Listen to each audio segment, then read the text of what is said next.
보니까 1절부터 7절 모든 사람을 위하여 기도하라 하는 말씀을 앞에 있는 것을 우리가 묵상을 했습니다. 기도하라 하시면서 그러므로라고 오늘 말씀을 시작하고 있습니다. 이것은 기도에 연결되어진 말씀이다.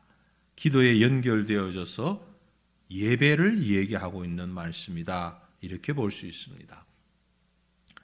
성경을 잘 해석하지 못하는 분들이 이 본문 말씀을 가지고 이런저런 해석들을 참 많이 합니다.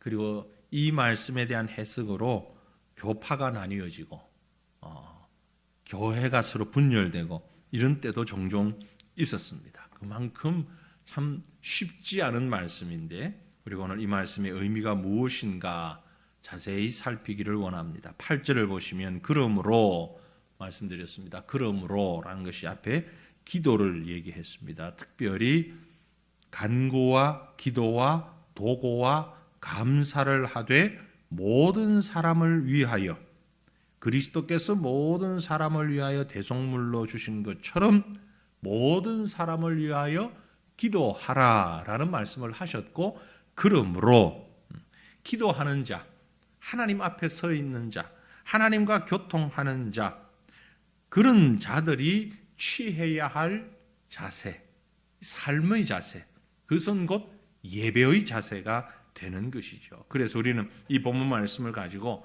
예배할 때에 가져야 하는 가장 기본적인 자세 그렇게 볼 수 있습니다. 물론 이 말씀은요, 이 말씀이 기록될 당시의 사회적 상황을 고려해서 해석을 해야 합니다. 동시에 말씀을 쓸 때에, 말씀을 주고 있을 때에 말하고자 하는 목적이 무엇인가도 우리가 놓치지 말아야 할 것입니다. 그래서 그러므로 각처에서 남자들이 라는 말씀과 다음에 나오는 말씀과 연결해서 함께 해석을 해야 된다라는 거죠. 하나님 앞에 기도할 때에, 하나님 앞에 예배할 때에 가장 기본적인 자세, 분노와 다툼이 없이 하나님과 사귐이 있습니다. 하나님을 예배하는 일에 있어서, 하나님 앞에 기도하는 일에 있어서 분노와 다툼을 제거해야 된다. 이 성경 기록될 당시에 물론 여자들도 다툼이 있었겠죠. 왜 없었겠습니까? 오히려 더 많았을 수도 있습니다. 하지만 남자들에게 얘기합니다. 분노와 다툼이 없이. 이것은 남자만 콕 집어서 얘기하는 것이 아니라 모든 사람이 다 이러한데 주로 남자들에게서 이 문제가 일어났을 때에 심각한 문제가 생겼기 때문에 그렇습니다. 어떤 문제예요? 교회가 분열되는, 하나님의 영광이 가려지고 교회가 분열되고 성도들이 떠나가는, 교회를 등지게 되는 이런 일들이 많이 생겨났어요. 분노와 다툼, 이것은 개인적인 분노, 다툼을 얘기하는 것이 아닙니다. 교회 안에서 성도가 모였을 때에 각자의 주장 때문에, 각자의 신앙적인 주장 때문에 분노와 다툼이 많이 있었던 것을 우리는 압니다. 제자들도 그랬습니다. 제자들도 서로 간의 갈등이 참 많았습니다. 꼭 남자 여자를 구분하려고 하는 건 아니지만 일반적으로 지금도 그렇긴 하겠지만 당시로 보면 여자들의 다툼은 개인적인 다툼으로 끝납니다. 하지만 남자들의 다툼은 그것이 개인 대 개인이 아닌 교회에 파장을 미치는 분열에 이르고 결국 이단이 생성되고 이런 현상들이 있기 때문에 분노와 다툼과 대비되는 말씀으로 거룩한 손을 들어 기도하라. 그렇게 말씀했어요. 거룩한 손을 들어 기도하라. 왜 거룩한 손입니까? 거룩한 손이기 때문에 들고 기도하는 것이 아니라 기도하기 때문에 거룩한 손이에요. 기도하기 때문에 그 손이 거룩하다라는 얘기입니다. 다시 말해서 이때 당시 그들의 기도 습관은요, 우리처럼 이런 자세가 아닙니다. 손을 모으고 하는 기도 자세가 아니고 일어서서 손을 들고 하는 것이 기도의 자세입니다. 하늘을 보면서 이것이 기도의 자세예요. 그래서 거룩한 손을 들고 기도하라는 얘기는 너희들끼리 다투지 말고 하나님 앞에 항복하라는 얘기예요. 하나님 앞에 하나님, 내 뜻, 내 주장 안 하겠습니다. 이 사람도 자기 주장 안 하고 저 사람도 자기 주장 안 하고 다 항복. 그러면 뜻이 통일이 되는 거죠. 교회는, 예배는 각자의 주장을 앞세우는 것이 아니라 하나님 앞에 두 손 들고 항복하는 것이다. 그런 의미입니다. 자, 예배가 뭐냐? 우리가 남녀를 불문하고 예배할 때에 하나님 앞에 가장 기본적으로 가져야 하는 자세는 두 손 들고 항복하는 것입니다. 하나님, 항복입니다. 무슨 얘기입니까? 내 힘으로, 내 의지대로, 내 지혜로, 내 판단대로 하는 것이 아니라 하나님께서 인도하시는 대로 내가 따라가겠습니다. 내게는 아무것도 없습니다. 단지 따라가겠습니다. 이때 당시, 지금도 마찬가지지만 특별히 유대인 사회에서 또 이 당시에는 남성 중심의 사회였거든요. 우리도 지금 어느 부분에서는 많이 해소됐지만 상당 부분에서는 남성 중심의 사회, 이건 억지로 깨려고 해서 되는 것도 아니고 깨어지지 않잖아요. 가장 대표적인 게 뭡니까? 결혼을 해서 아기를 낳으면 아이들이 아빠 성을 따르는 거죠. 가장 근본적인, 너무나도 분명한 남성 중심 사회라는 겁니다. 남자가 주장하는 대로, 여자가 주장하는 대로, 이런 말이 아니고 사회 구조상 그렇게 되어 있는 거죠. 그래서 대표자로 인식을 하고 있는 겁니다. 그러니까 남자만을 향한 것이 아니고 남녀 모두를 향해서 하시는 이 말씀이지만 대표자로 남자를 지목하고 있는 거죠. 자기 의지, 자기 뜻 내려놓고 두 손 들고 항복하고 하나님 앞에 나오는 것, 이것이 바로 예배다라는 의미인 것입니다. 이어서 9절 말씀을 보면 또 이와 같이 여자들도 단정하게 옷을 입으며 소박함과 정절로서 자기를 단장하고 따은 머리와 금이나 진주나 값진 옷으로 하지 말고, 여기에 주목할 것은요, 여자들도 라는 말보다 그 앞에 또 이와 같이 라는 말이에요. 금방 제가 말씀드린 대로 앞에서 남자, 뒤에서 8절에서 남자, 9절에서 여자를 얘기하지만 이와 같이라는 말은 똑같다라는 얘기예요. 여성들도 8절의 말씀이 해당이 되고 남자들도 9절의 말씀에 해당이 되는데, 주로 남자들이 하는 게 분노와 다툼이었다면 여자들이 하는 것은 사치란 말이야. 단장함에 있어서의 사치. 물론 남자 가운데도 사치스러운 사람 많이 있죠. 여자분 가운데도 검소한 사람이 있고, 그래서 대표적인 상황을 두고 하는 얘기입니다. 그래서 여자들도 단정하게 옷을 입고 소박함과 정절로서 자기를 단장하고, 이 말을 한마디로 얘기하면 사치하지 말고 적당한 규모로, 그런 얘기입니다. 단정하게 옷을 입으며 라는 말은 적당하게 혹은 규모 있게, 그런 뜻입니다. 검소하게 자신을 잘 살피되 특별히 따은 머리와 금이나 진주나 값진 옷으로 하지 말라. 머리 닦는 것이 잘못됐냐? 그 뜻이 아니고요. 이 말씀에는 당시 배경을 우리가 생각해야 됩니다. 머리를 닦고 금이나 진주나 값진 옷을 입은 사람, 단순히 따았다는 것이 아니라 이렇게 생각하시면 돼요. 옛날 우리 조선시대에 왕족의 여인들이 사극을 보면 머리를 아주 막 엄청 크게 막 이렇게 따서 올리잖아요. 그죠? 좀 무겁기도 하겠다 싶을 만큼. 지금 그러고 다니는 사람 아무도 없잖아요. 근데 조선시대에 그렇게 했던 것처럼 이 성경이 기록될 당시에 그 비슷하게 머리를 따서 위로 올리는, 탑을 쌓듯이 쌓아 올리고 아주 화려한 장식으로 장식을 하고 아주 화려한 옷을 입었던 사람들이 어떤 사람들이냐면 매춘부들이었어요. 여자들 가운데서도 보통의 여자들은 그렇게 하지 않고 몸을 파는 매춘부들의 외형이 보통 그러했던 것입니다. 그래서 그 모양을 지금 비유로 하고 있는 거예요. 예배할 때에 최악의 방법이죠. 최악의 모습이죠. 가장 극단적인 모습이긴 해요. 이런 극단적인 모습을 향해서 나가는 것은 바람직하지 않다. 남자든 여자든 예배할 때는 하나님 앞에 항복할 뿐만이 아니라 세상에서 육체적인 향락을 쫓아가는 사람들처럼 사치로운 치장을 하는 것, 그것이 옳지 않다라는 것을 지금 말씀하고 있는 것입니다. 이 말씀을 가지고 뭐 머리를 따야 되냐, 잘라야 되냐, 단발을 해야 되냐, 이런 의미의 말씀이 결코 아니라는 것이죠. 어찌 보면 당시로서는 좀 전체적인 사회의 어떤 주류가 아닌 아주 특출난, 좀 뛰어나다기보다 좀 두드러지는 극소층의 인원이지만 극단적인 삶을 살아가는 그런 사람들을 지금 지칭하고 있다라고 볼 수 있습니다. 그래서 오늘날 이 말씀을 그대로 해석한다면은 지나친 사치롭게 외모를 가지고 예배드리는 것이 합당하지 않다, 그렇게 해석할 수 있는 것입니다. 때에 따라서 좀 화려하게 치장을 해야 할 자리가 있을 수 있겠지요. 어떤 파티의 자리에 나간다든지. 그러나 우리가 다 동일하게 사회적인 인식이 있잖아요.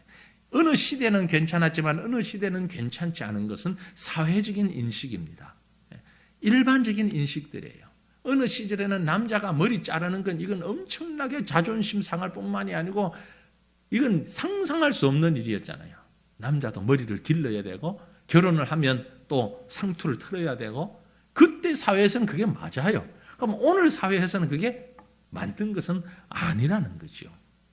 그 사회 속에서 보편적인 사회 가치관에 따라서 살아가되 지나치게 자기 주장을 내세우거나 지나치게 사치롭게 하거나 지나치게 자신을 부각시키거나 이런 모습은 하나님 앞에 예배하는 자로서 마땅하지 않다라는 것을 의미하고 있는 것입니다. 이어서 10절을 보면 오직 이 두 가지를 반대하면서 오직 선행으로 하기를 원하노라. 이것이 하나님을 경외한다 하는 자들에게 마땅한 것이니라. 선행으로 하기를 원하노라. 선행으로 한다. 다른 말로 그 원문을 번역을 하면 순종함으로 조용히 배운다, 그런 말이에요. 이 선행은 구제한다라는 말이 아니고요. 이 선행은 하나님 앞에 순종한다라는 의미의 선행입니다. 예배자가 가져야 할 자세는 앞에서 말씀드린 대로 외적인 모양도 단정하게 해야 하고 뿐만이 아니라 그 심령의 자세도 순종하는 자세로 하는 것이 바른 예배의 자세가 된다라는 겁니다. 대다수가 그렇게 순종하는 마음으로 예배드리지만 극히 일부분이긴 하지만 또 사탄 마귀가 그 마음을 조정하게 되면 아주 대적하는 마음으로 예배에 참여하는 경우도 있습니다.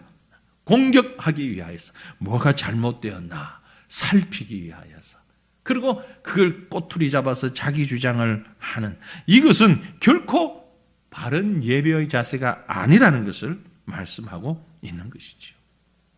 우리가 하나님 앞에 예배드리는 것은 성도에 있어서 가장 기본적인 자세입니다. 그 자세 속에서 하나님 앞에 겸손히 순종하는 마음. 이어서 보면은 12절부터 13절, 14절 여자가 가르치는 것과 남자를 주관하는 것을 허락하지 아니하노니 오직 조용할지니라. 이는 아담이 먼저 지음을 받고 하와가 그 후며 아담이 속은 것이 아니고 여자가 속아 죄에 빠졌음이라. 이 말씀이 상당히 해석상 어려움이 있고 또 차이가 있습니다. 사실은 많은 교단에서 지금 보수적인 신학을 하는, 우리 교단도 포함되어 있고요. 지금 우리나라에서 보면 합동 측, 고신 측, 또 혹은 백석, 대신이라는 교단의 일부, 이 정도가 지금 여자 목사, 여자 교역자, 여자 장로를 인정하지 않고 안수를 하지 않습니다. 그 이외의 교단들은 여자 목사, 여자 장로를 인정하고 안수를 하죠. 이거 가지고 늘 대립을 하는데 그 핵심적인 구절 중에 하나가 이제 이 구절에 해당이 되는 겁니다. 자, 봐라. 여기에 여자가 남자를 가르치는 것, 주관하는 것은 허락하지 않는다라고 말씀했지 않느냐. 근데 이제 이것을 어떻게 해석하는가에 따라서 다릅니다. 말씀드린 대로 당시 상황을 가지고 해석을 하기도 하고 또 성경의 전체 흐름 가지고 해석을 하기도 하고, 그런데 설명하는 구절이 13절과 14절의 이유를 이렇게 설명합니다. 당시 사회상을 가지고 설명을 하는 것이 아니고 두 가지를 얘기하죠. 13절이 얘기하는 건 뭡니까? 창조의 순서예요. 하나님이 사람을 만드실 때에 남자를 먼저 만드시고 여자를 나중 만드셨다. 그것은 누가 우월하다 아니다가 아니라 대표성을 얘기하는 거다라는 얘기죠. 인류의 대표로 먼저 만드신 남자 아담, 그래서 아담에게 모든 만물을 주관하라고 명령하셨지 않느냐. 그래서 아담이 대표자이기 때문에 여자가 남자를 가르치는 것이 옳지 않다. 여기 가르친다는 것이 어떤 말을 해서도 어떤 교육도 안 된다라는 뜻이 아닙니다. 영적인 면에서 그렇다라는 얘기죠. 14절은 무슨 말씀입니까? 아담이 속은 것이 아니고 여자가 속아 죄에 빠졌다. 이건 타락의 책임성을 얘기하는 겁니다. 둘 다 타락했죠. 둘 다 범죄했습니다. 근데 누가 먼저 했느냐? 뱀에게 꿰어서 선악과를 따고 먹은 게 여자가 우선이다. 그리고 남자에게 줬다. 그 순서를 지금 얘기하는 거죠. 그런 면에 있어서 아직 교회 안에서 영적인 지도자로 하나님께서 각자에 맞는 본분을 허락하셨다라는 얘기입니다. 그렇다면 이 당시도 그렇고 지금도 그렇고 공예배 때 기도도 하지 말고 설교도 하지 말고 아무것도 하지 말아야 되느냐, 그런 의미는 아니라는 거죠. 당시에도 성경에도 보면 고린도전서 11장 5절에도요 공예배 때 여인들이 기도를 했습니다. 심지어 사도행전 21장 9절에 보면 여인들이 예언도 했어요. 성경이 나와 있어요. 그래서 이제 이것 가지고 서로 논쟁을 하는 거예요. 여자 목회자를 세워도 된다, 안 된다? 정답은 모르겠어요. 하나님 앞에 가면 답이 나올 거예요. 그런데 이 말씀이 우리에게 하고 있는 본질적인 의미는 뭐냐면은, 남자는 남자의 위치에, 여자는 여자의 위치에 각자의 자리에서 본분을 감당하는 것이 바른 예배다, 그 말이에요. 일반적으로 아까 말씀드린 보수적인 교단에서 우리 지금 여자 목사를 인정하지 않는 이것은요, 시간이 지나가면 또 다른 신학적 이론을 가지고 변화가 될 수도 있습니다. 그래서 지금이 진리다라고 얘기할 수는 없어요. 우리가 지금 여자 목회자를 인정하지 않지만 이게 진리다라고 얘기할 수 없어요. 만약에 이게 진리라면 여자 목사님 세우면 이단이라 그래야죠. 근데 이단 아니잖아요. 같은 기독교로 형제로 우리가 받아들입니다. 그것은 내가 이걸 주장하지만 당신이 그걸 주장하지만 어느 것도 절대적인 것은 아니다. 단지 내가 생각할 때는 이것이 맞다고 생각한다. 그리고 당신이 생각할 때는 그것이 맞다고 생각한다. 우리가 식사를 할 때는 수저를 들고 식사하는 게 맞다고 생각하죠. 인도나 방글라데시에 가면 그건 이상한 행동입니다. 손을 가지고 밥을 먹어야지 왜 수저를 가지고 밥을 먹냐는 거죠. 누가 맞습니까? 양쪽이 어디도 맞고 틀리고가 아니에요. 그죠? 마찬가지로 성경을 해석하는 데 있어서는 우리가 구원에 관한 말씀은 다 일치합니다. 일치해요. 하지만 이런 부분적인 면에 있어서는 서로 상반되는 부분이 있습니다. 어느 쪽도 절대적이지 않습니다. 절대적이다고 해서 손가락질하고 상대방을 이단이라고 폄하하지 않는다는 것은 서로를 인정하고 있다는 거죠. 그러나 내 주장에는, 내 생각에는 이것이 옳다고 얘기하니까 그런 사람들끼리 모여 있는 겁니다. 그래서 이 부분은 우리가 지금 시간에 논의할 얘기가 아니고, 사실 우리가 아무리 논의해도 그 결론이 나는 게 아니고, 저도 얘기해봐야 아무 결론이 나는 게 아닙니다. 시간이 흘러가면서 전체적인 의견들이 모아져야 되는 것이고, 이 말씀에서 우리가 지금 꼭 짚어야 되는 것은 남자 여자를 가리지 않고 노인 소년을 가리지 아니하고 각자에게 주어진 하나님이 주신 신분과 그 본분이 있다는 거죠. 그 본분을 감당하는 것이 바른 예배다. 그래서 15절에 이런 말씀을 합니다. 그러나란 앞에 12절부터 14절 말씀을 혹시 오해하는 분들이 있으니까, 그러나 여자들이 만일 정숙함으로써 믿음과 사랑과 거룩함에 거하면 그가 해산함으로 구원을 얻으리라. 자, 여기도 아주 어려운 말씀입니다. 아주 어려운 말씀이에요. 잘못 해석하면 뭡니까? 여자는 애 나오면 구원받는다라는 뜻이 돼버려요. 그죠? 여자가 해산함으로 구원받는다. 예수 안 믿어도 애기만 낳으면 구원받는다. 그럼 애기 못 낳은 사람은 구원 못 받냐? 아주 이단적인 해석이 되어버리는 거예요. 우리말 번역에서 조금 지나친 번역을 했다라고 볼 수 있습니다. 이 해산함이라는 것은 무엇인가 하니까요, 창세기 3장으로 들어가야 돼요. 타락했을 때, 범죄하고 타락했을 때 하나님이 벌을 주시면서 여인에게 어떤 고통을 주셨습니까? 해산하는 고통을 주셨잖아요. 남자에게는요, 땀 흘려서 수고하고 노동해야 되는 고통을 주셨잖아요. 바로 그 해산의 고통을 말하는 것입니다.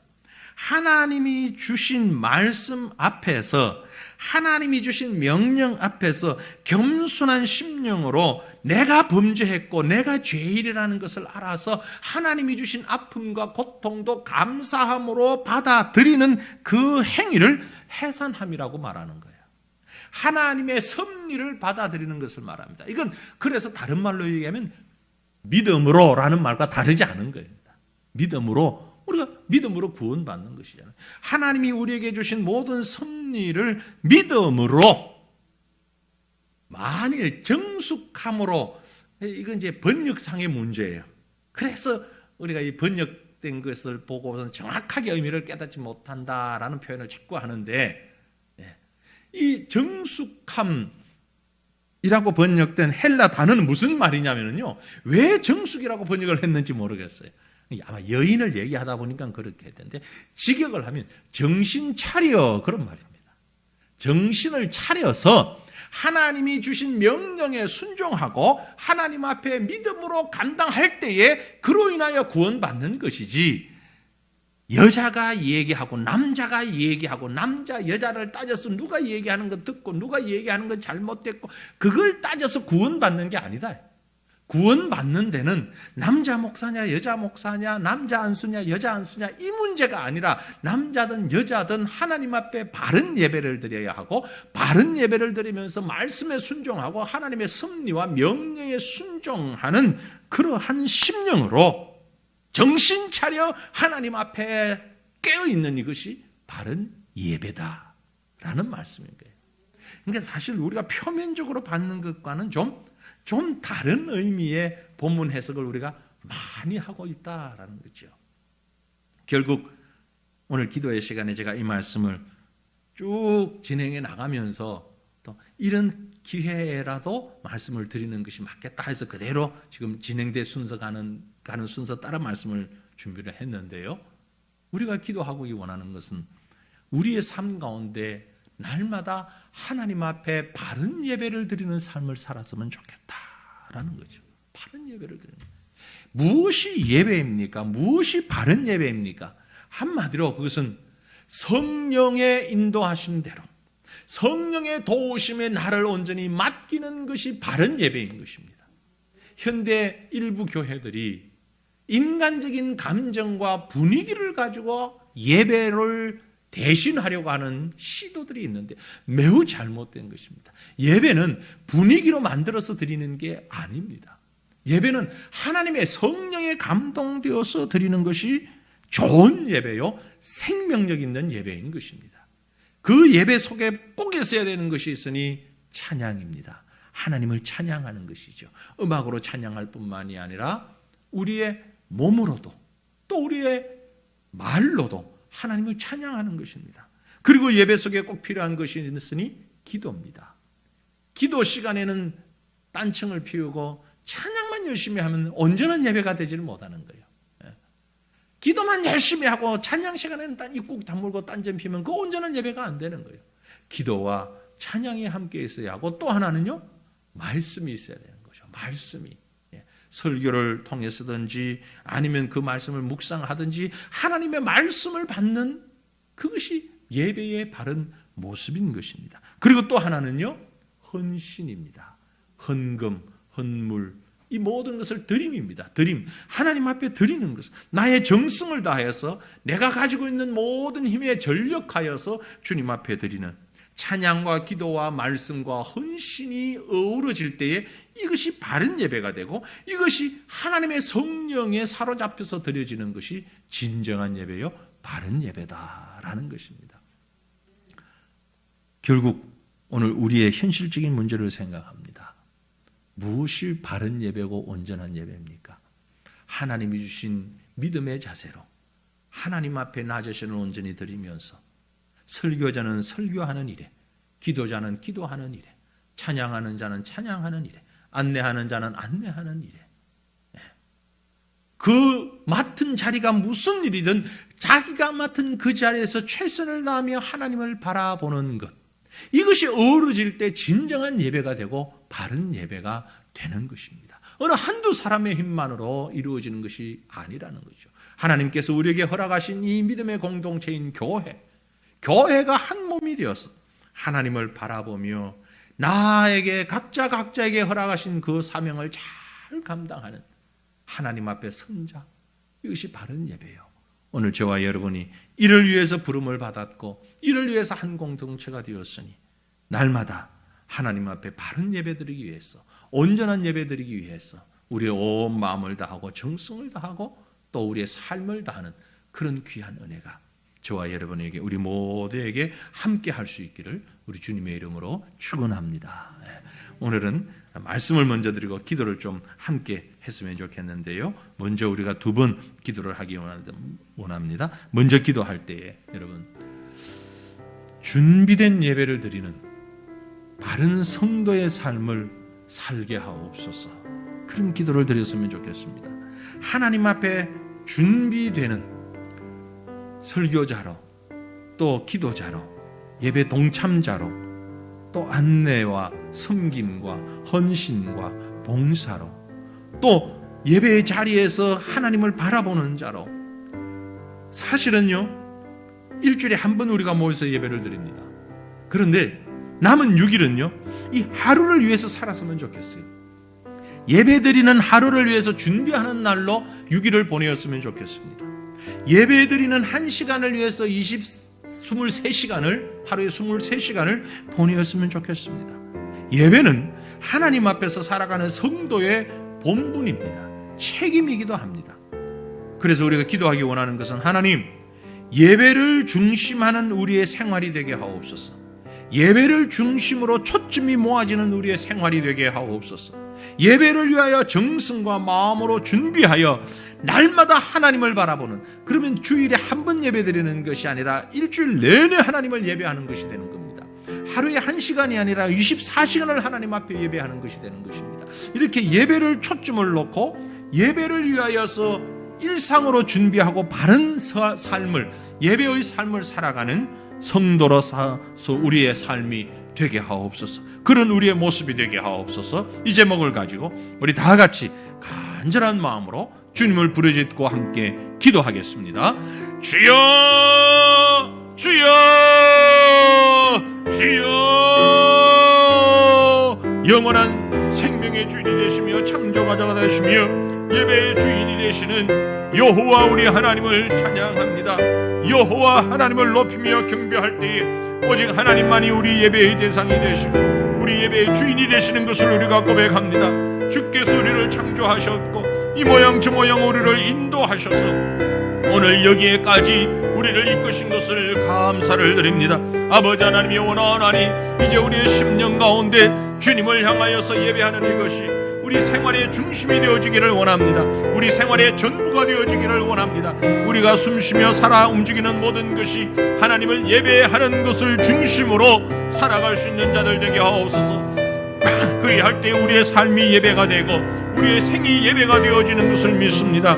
일주일을 예배하기 위하여 준비하는 시간을 보낼 수 있게 하여 주시고 하루 온종일을 예배하는 그 한 시간을 위하여 준비하는 시간 되게 하여 주셔서 온 정성과 온 마음을 다하여서 하나님을 예배하는 우리의 심령이 되어질 수 있도록 도와주시옵기를 원합니다.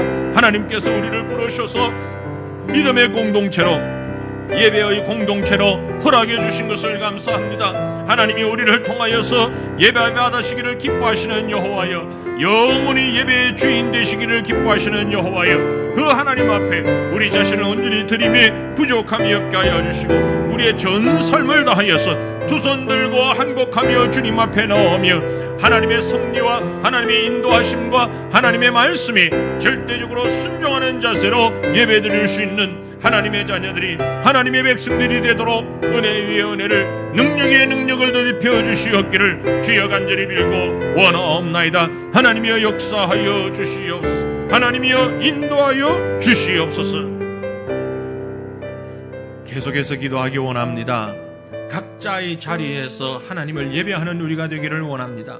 이것은 우리에게 주어진 일상의 삶이 바로 예배하는 자리입니다. 그 자리에서 최선을 다하는 것, 부모의 자리에서, 자녀의 자리에서, 선생의 자리에서, 학생의 자리에서, 회사원의 자리에서, 사장의 자리에서, 기업가의 자리에서, 노동자의 자리에서, 각자의 자리에서 또 교회 안에 설교자로서, 또 헌금을 맡은 자로, 기도를 맡은 자로, 찬양을 맡은 자로, 봉사를 맡은 자로, 안내를 맡은 자로, 헌신을 맡은 자로, 섬김을 맡은 자로 각자의 자리에서 최선을 다하는 그것이 바로 예배입니다. 그렇게 최선을 다하는 우리의 삶을 살아가게 하옵소서. 결국 이 말씀은 무슨 말씀입니까? 우리의 삶 전체가 예배가 되어야 한다는 얘기입니다. 교회에서만이 아니라, 주일날만이 아니라 우리에게 주어진 일상의 삶이 예배가 되어지기를 원합니다. 각자에게 주어진 직분의 최선을 다하는 것이 우리에게 필요한 의무일 것입니다. 그 의무를 감당하며 하나님 앞에 예배 드리는 삶을 살아가는 우리의 일생이 되게 해 주옵소서. 이를 위하여서 다시 한번 간절한 마음으로 주님 앞에 부르짖어 기도합니다. 주여, 주여. 거룩하신 여호와 우리 아버지 하나님, 예배의 주인 되시는 주님께서, 창조의 주인 되시는 우리 아버지 하나님께서 우리를 사랑하여 주시고 각자의 모습, 각자의 자리에서 이제 사명 주시고 책임 주시고 의무를 주신 것을 우리가 믿습니다. 하나님이 원하오나니 우리가 맡은 바 그 사명이 무엇이든, 그 의무가 무엇이든 그 자리에서 최선을 다하면서 주의 뜻을 이루어가는 수 있는 저희들이 되기를 간절히 원합니다. 내 고집대로, 내 생각대로, 내 주장대로 감당하는 자가 되지 아니하게 하시고, 하나님이 기뻐하시는, 하나님이 원하시는 그것을 감당해 나갈 수 있는 하나님의 사람들 되어지는 우리가 되게 하여 주시옵소서. 우리에게 직장을 주셨습니다. 일자리를 주셨습니다. 사회 각 자리에서 우리의 지위를 주셨습니다. 우리의 자리를 주셨습니다. 이 모든 것이 하나님을 경외하고 하나님을 섬기며 하나님을 높이고 예배하는 자리로 우리에게 허락하신 줄 믿습니다. 그러므로 아버지 하나님이여, 우리의 모든 삶이 예배가 되어지는 그런 삶을 살아갈 수 있도록 하여 주시옵소서. 우리에게 허락하신 생명이, 우리에게 주신 생각이, 우리가 살아가는 모든 판단하고 우리가 말하고 듣는 모든 것이 하나님을 예배하는 것이 되게 하시고, 하나님을 예배하는 것으로 인하여서 하나님께 영광을 올려드리고 하나님 앞에서 살아가는 우리의 믿음 될 수 있도록 주여 도와주시옵소서. 날마다 하나님 앞에서 예배하는 우리의 삶을 살아가기를 소망하면서, 하나님 주님의 임재가 우리 가운데 임하게 역사하여 주시옵소서. 날마다 주님 앞에서 살아가는 내가 있는 이곳에 주님이 임하시는 그런 은혜를 허락하여 주옵소서 하는 고백으로 찬양을 드립니다. 주의 임재 앞에 잠잠한 주 여기 계시네.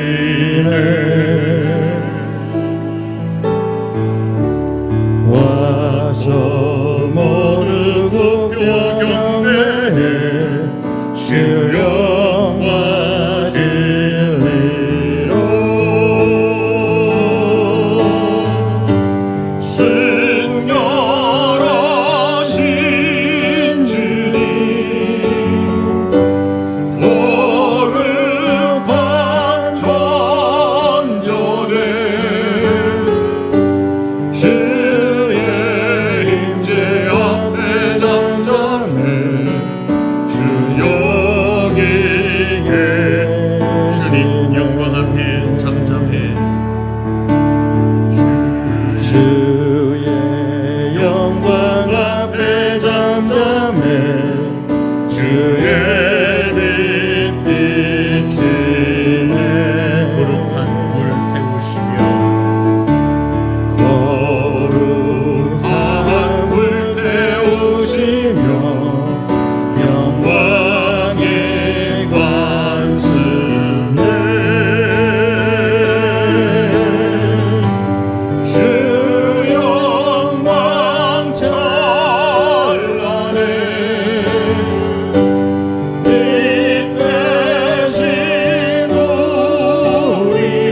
아멘. 우리 시간 교회를 위해서 합심해서 기도했으면 좋겠습니다. 특별히 하나님이 우리에게 허락하신 교회 예배 공동체입니다. 예배 공동체로 허락하신 우리 교회, 하나님이 맡겨주신 그 사명 최선을 다하면서 감당하는 것이 하나님을 바르게 예배하는 모습인 줄로 압니다. 하나님이 우리 교회에, 우리 성도들에게 허락하신 사명이 있습니다. 전도와 선교뿐만이 아니라 섬김과 교육과 나눔과 헌신과 많은 것들이 있는데, 하나님이 이 모든 일들을 잘 감당하여서 하나님 앞에 바르게 예배하는 교회가 교회된 사명을 잘 감당하고, 교회가 교회의 가치를 지키고, 교회가 교회의 능력을 발휘할 수 있는, 교회가 교회되는 그런 은혜가 우리 몸된 교회 새과천교회 우리 모든 성도들에게 임할 수 있도록 허락하여 주옵소서. 이 제목을 가지고 우리 한 마음으로 주님 향하여 부르짖고 기도하십시다. 주여, 주여, 주여. 이 시간 우리가 합심하여 기도합니다. 몸된 교회를 위하여 기도합니다. 하나님 허락하신 귀한 교회를 위하여 기도합니다.